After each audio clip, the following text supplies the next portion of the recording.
You are listening to The Examine Life with Bram Levinson.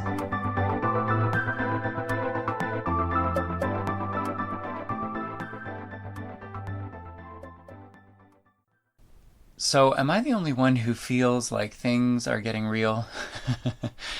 It just feels like everything is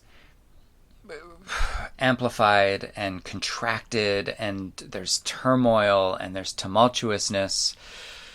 And I mean, listen, there's always those things, and there are always the opposites of those things, right? Everything is always accessible depending on what we direct our attention to. You've heard me say it a million times, and I almost feel a little bit nauseous saying it again, because right now I don't think is a moment for me to just be, reciting shit that I think is helpful. But I mean, wow, it seems like right now it's sort of right in our faces. There's just all of this turmoil and this tumultuousness and this volatility.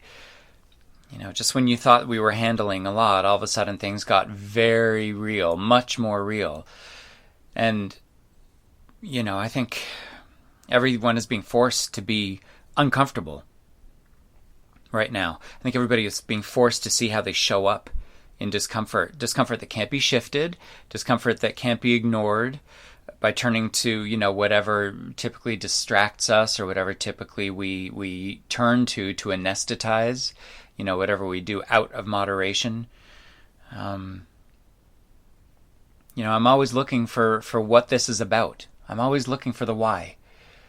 And sometimes there is no why. Sometimes it's just like, this is life.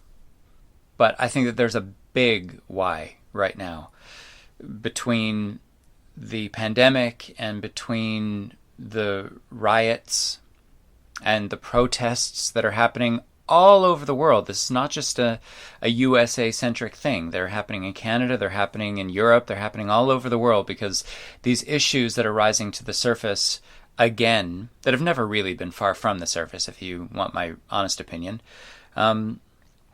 they affect us all. And it doesn't matter where we come from, they affect us. That doesn't mean that I know what the reality is of someone whose skin color is not the same shade as mine, but this affects every single one of us. And so I really do believe that this is a moment that is forcing us to be uncomfortable and to see how we deal with the uncomfortable. I've taught for years that, the yoga asana practice and meditation and all the shit that I do, it's all to teach us to get a little bit more comfortable in the uncomfortable. It doesn't mean that you're ever like, oh yeah, this is a breeze, but it's a practice to learn the tactics and the practices to help us feel a little bit more comfortable in the uncomfortable. Typically, in the Western world anyway, we have so many things that we can use to divert our attention, to distract us. Or we have so many avenues that we turn to, as I said, anesthetize. What do we do that sometimes brings us out of moderation, that helps us feel better, but doesn't really deal with the issue that made us feel not so good in the first place? Well, listen, I'll leave that up to you. Obviously, you know what those are. I wrote about them in my first book, but ultimately, I think that right now what is going on is potentially the closest we have ever seen globally to true change and true revolution. Is this a moment of true change and true revolution? I've said countless times that humankind doesn't change until they're scared. And I've also said countless times that true progress doesn't happen when times are good. And what I mean by good is comfortable. Okay, so no progress ever began in times of comfort or abundance. That's when we take shit for granted. When we feel good, we start to take things for granted. The ego overinflates and we believe that we are somehow superior. We have more rights than someone else. We're entitled to things. Bullshit. That's the illusion. That's when we take shit for granted. True revolutionary change occurs in moments of turmoil and blood and fire and destruction. And I believe that nothing of true value can be created by anything other than that which pushes us out of our warm, comfortable slumber, out of our comfort zone, into the fire. That expression, purity by fire, that's a real thing. And that fire is the fire of suffering. That fire is the fire of being pushed out of what we're familiar with.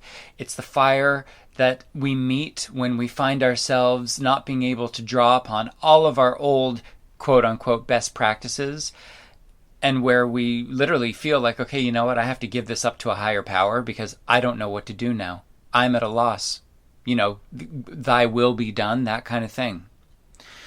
So about this whole fire and destruction thing, I want to address this. There are a lot of people who are taking serious issue with protests and riots because they take issue with the concept of destruction of material goods.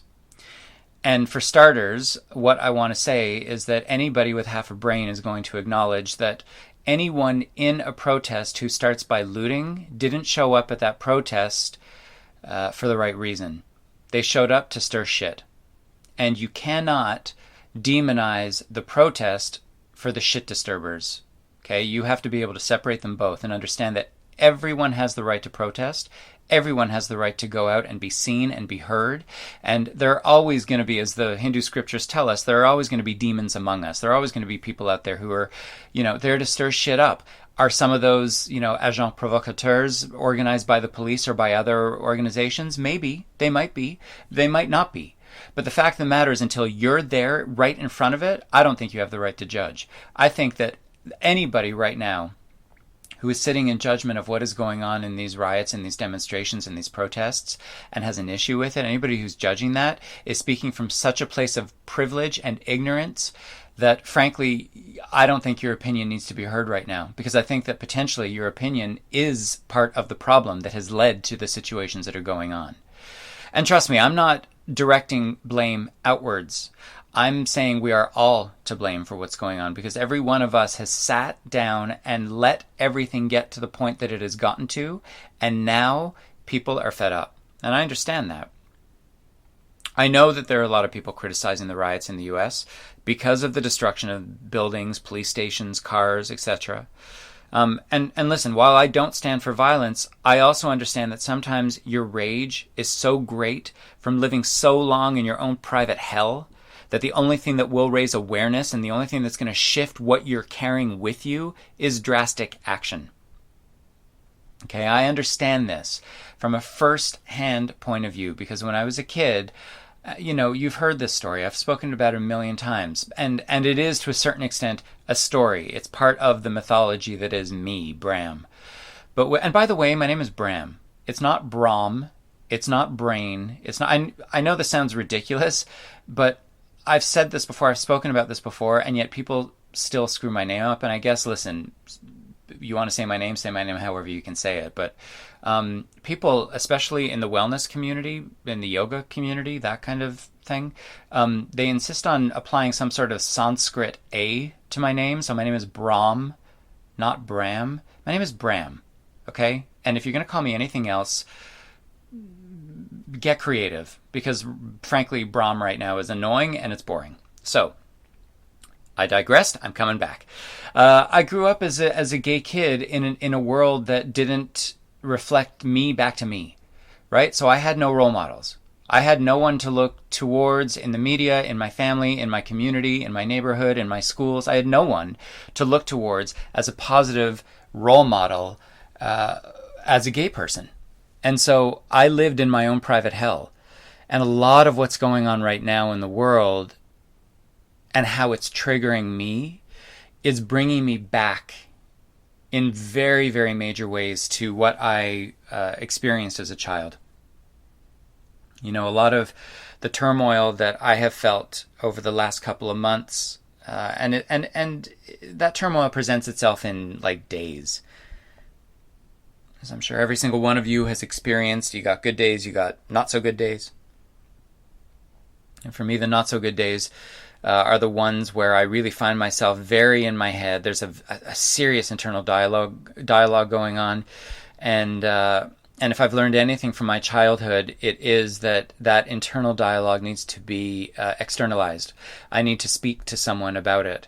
And luckily, I have people who I can speak to, and I do speak to. But my childhood was very much in my mind. And it wasn't a fun place to be. And I found myself sort of reverting back to that place, having those conversations with myself sometimes about myself, but really about everything that's going on and how I relate to it or not. And it's been massively, massively helpful for me to remind myself that if I've learned anything from my experience as a child, it is get that inside voice out. You need to externalize that dialogue so that it is freed. Because in my experience, when you don't do that, when I didn't do that, it stayed in my mind and it contributed to anxiety and depression. And when you externalize it, in many, many, many instances, once you've said it, once the conversation is done, it's done.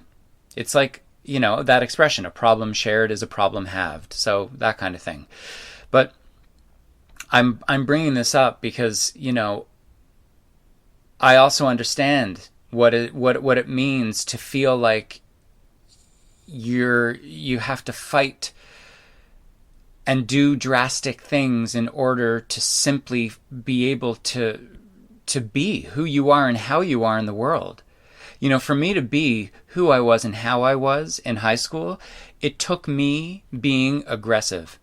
It took me being dark. I needed to be, for all outward appearances, I needed to be edgy, and I needed to be a little bit weird, and I needed to be a little bit unapproachable in order to be left alone so I could just be who I was.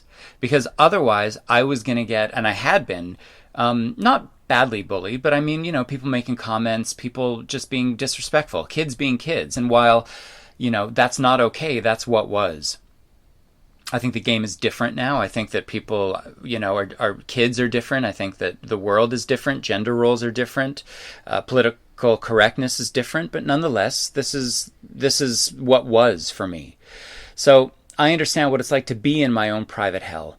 And sometimes I know that if you've been living so long in your own private hell, sometimes the only thing that is going to sort of shift what you're carrying, what's going to raise awareness, is drastic action. And, I want to talk for a split second about the Stonewall Riots. Okay, the Stonewall Riots in New York City in 1969 basically were riots because of the discrimination that was happening towards the LGBTQ community. This was a bar that got raided repeatedly. People were arrested. People were beaten. And let me tell you something about those riots. They were necessary. Okay, to quote an article from history.com, though the Stonewall Uprising didn't start the gay rights movement, it was a galvanizing force for LGBT political activism, leading to numerous gay rights organizations, including the Gay Liberation Front, Human Rights Campaign, GLAAD, formerly known as the Gay and Lesbian Alliance Against Defamation, and PFLAG, formerly Parents, Families, and Friends of Lesbians and Gays. And then a year after the riots, thousands of people in New York City marched in the streets of Manhattan from the Stonewall Inn to Central Park in what was then called Christopher Street Liberation Day. This was America's first gay pride parade. This paved the way for gay pride parades, which raised visibility of LGBTQ people. This started to trickle into popular culture. And listen, if we're being honest, popular culture would never have even existed without the presence of the LGBTQ community, truth be told. But this had an effect on the general population, which has always included the LGBTQ people. And as a kid, I saw no gay role models. It frustrated the shit out of me. Especially when the synagogue my parents brought my brothers and I to sent a newsletter to my parents' home. And I remember being in my parents' kitchen and I just happened to glance at this paper that was on the kitchen table. And on this sheet was written something to the effect, in the newsletter, it was something to the effect of there was, no tolerance or no room for homosexuals in Judaism, and that homosexuality was basically ignored. It was shunned in Judaism. Okay, this was my childhood.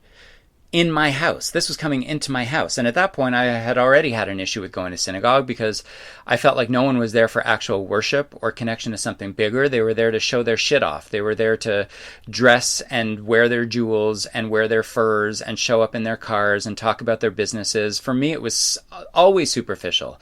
And so, if truth be told, I would always bring I would bring a book. Sometimes it was like a Madonna biography. Sometimes it was like an actual fiction book, and I would put it behind the prayer book and just read my book. I did what I had to do because I wasn't given the option to not go. And so I would go and do it my way, which I've always fucking done. But then that letter showed up at my house. And you know what I did with that letter that came in through the post? I went in front of our house, in front of my parents' house. I went to the sidewalk, okay, right in front of the house on the street, with the letter in one hand, with a matchbook in the other hand. And I set that piece of paper on fire. This is a true story. And in the flames of that newsletter went any respect or identification with Judaism. Up in smoke. Right there. And it was the end. I never went back to synagogue, and I put my foot down and told I told my mother about the letter. And I basically said, that's it. You want to go to synagogue? You go ahead. I am staying home. And I stood by that. So I want to sort of cut to what happened yesterday. A friend of mine basically posted on one of the social media networks that, it was making her feel sick watching these, innocent bystanders getting pushed around by police in these riots that were happening in the States. And she was really referring to innocent bystanders, like an old man walking by, like with a cane, getting pushed by a cop, like that kind of thing.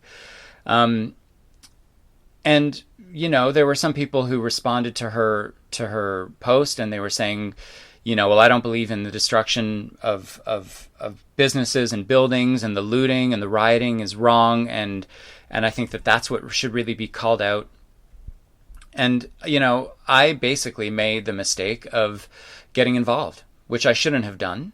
But I basically left a comment letting her know that I agreed with her. I thought it was just abhorrent. And I called the behavior that objected to the rioting and the destruction the behavior of the ignorantly privileged. And said that no one who has ever had to fight to be themselves in the world would ever find fault with an entire race of people fighting to be seen, heard, and understood. And, any other approach is ignorance, as far as I'm concerned.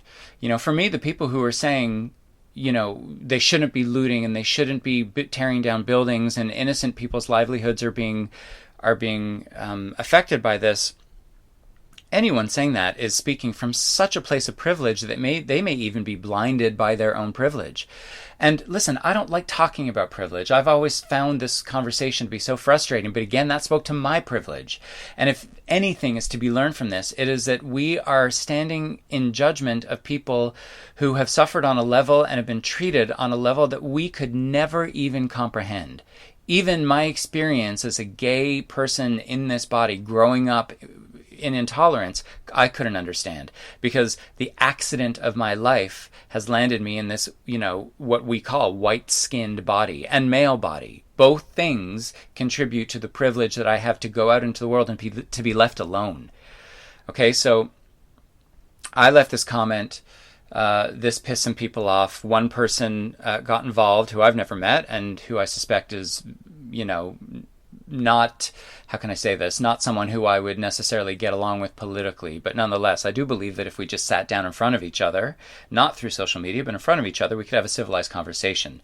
This person got involved and basically accused me. I guess this person saw my name, and I suppose my name is identifiably Jewish, saw my name and accused me of being a bad Jew. I can't even make this shit up. Accused me of being a bad Jew.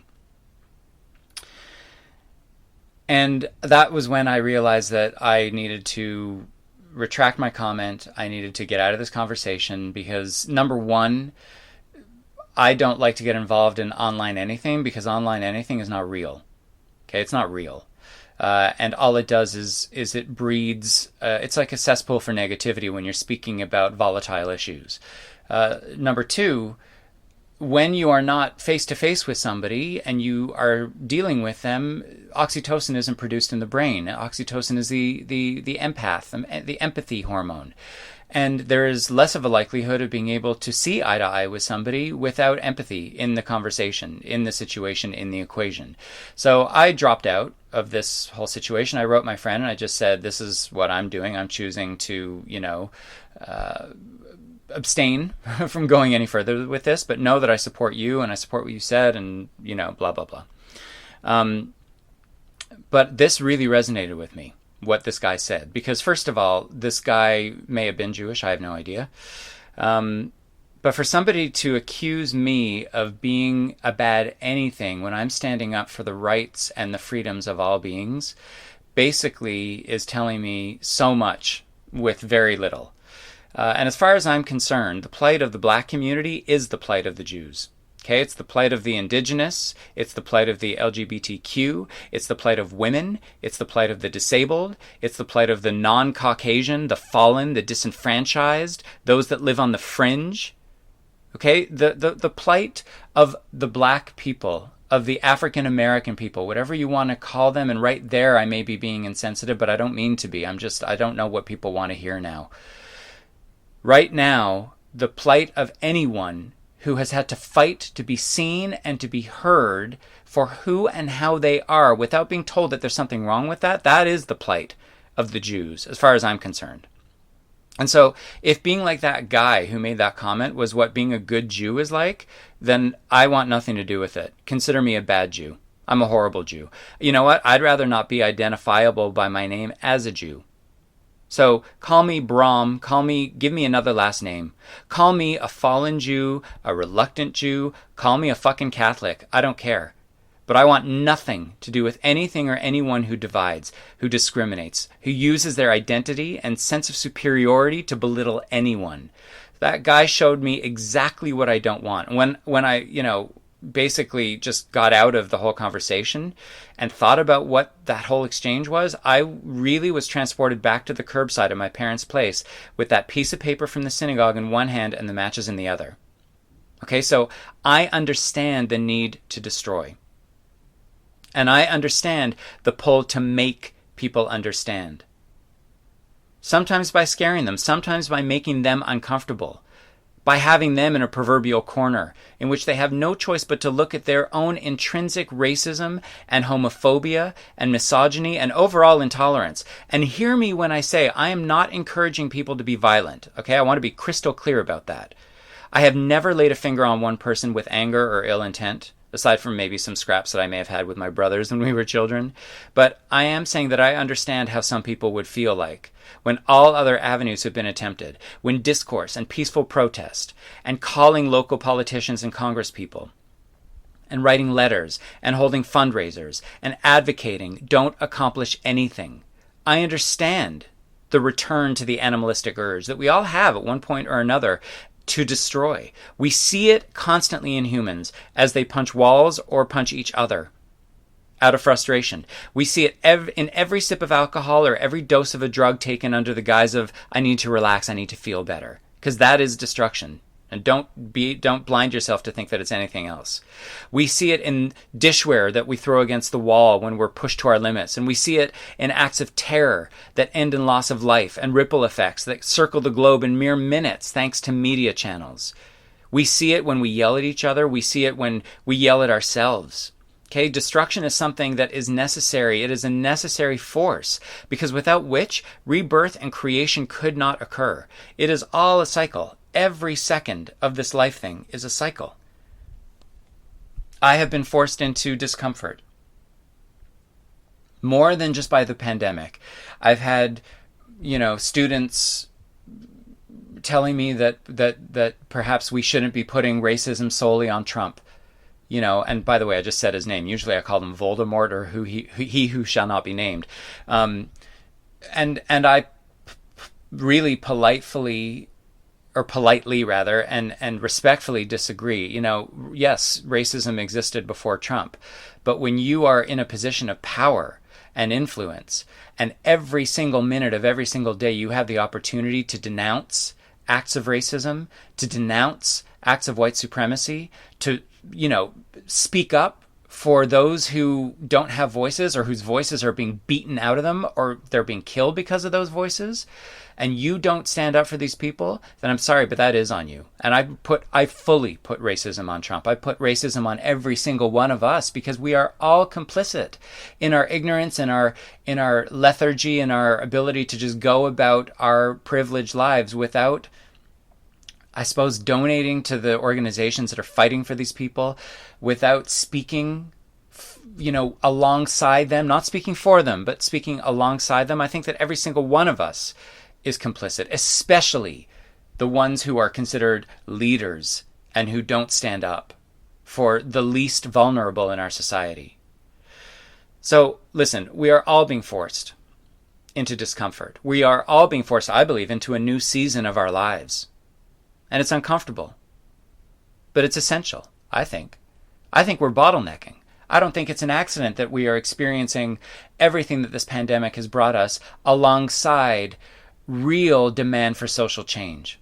I don't think, and political change, I don't think that's an accident. I think it's all happening simultaneously to wake us up. And it is essential. And like any change, you fight it, you're going to suffer. You're going to lose. Because it's going to happen with or without your blessing. So I think that, we need to try to roll with it as much as possible. We can be witness to it. We can be privy to our own evolution as people as this all unfolds.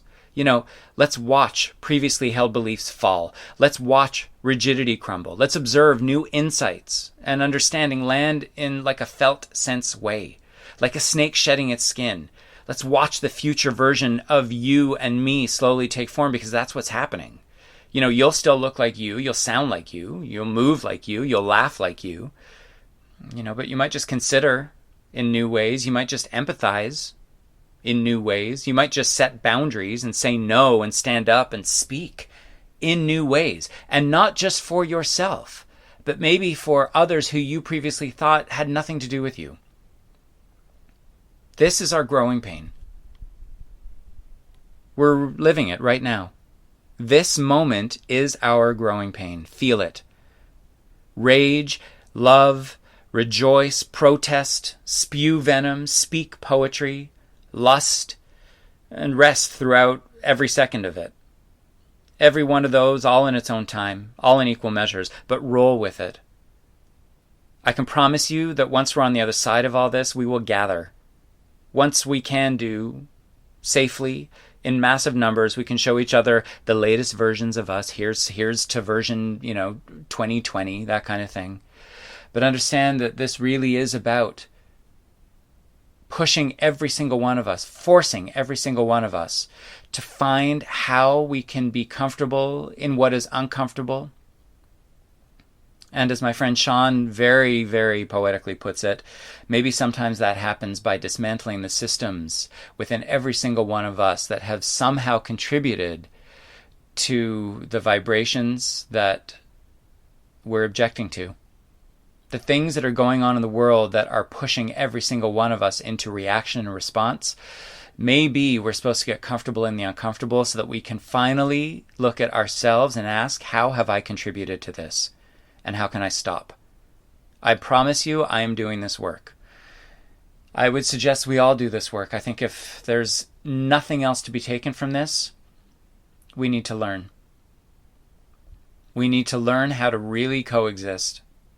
After decades and centuries of, greeting card expressions asking us or saying that, everything is one vibration, all is love, blah, blah, blah, blah, blah. That's not the case. There is one vibration of love that you can tune into, but there are also vibrations of division and hate and intolerance. And even me, with my story, growing up as a gay kid and understanding intolerance in a felt sense way and suffering because of it, I still have contributed to intolerance in the world.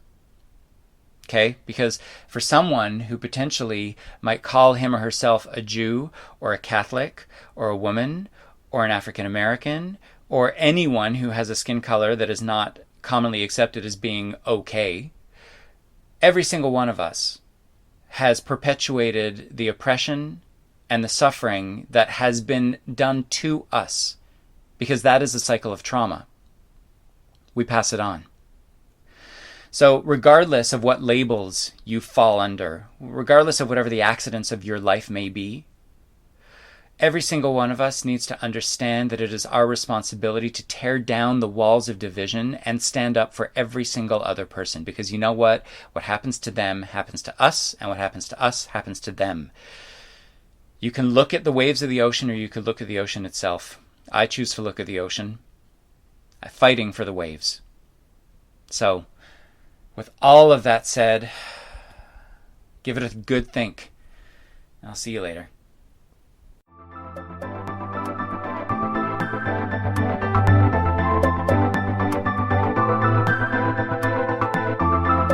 This has been the Examine Life with Bram Levinson.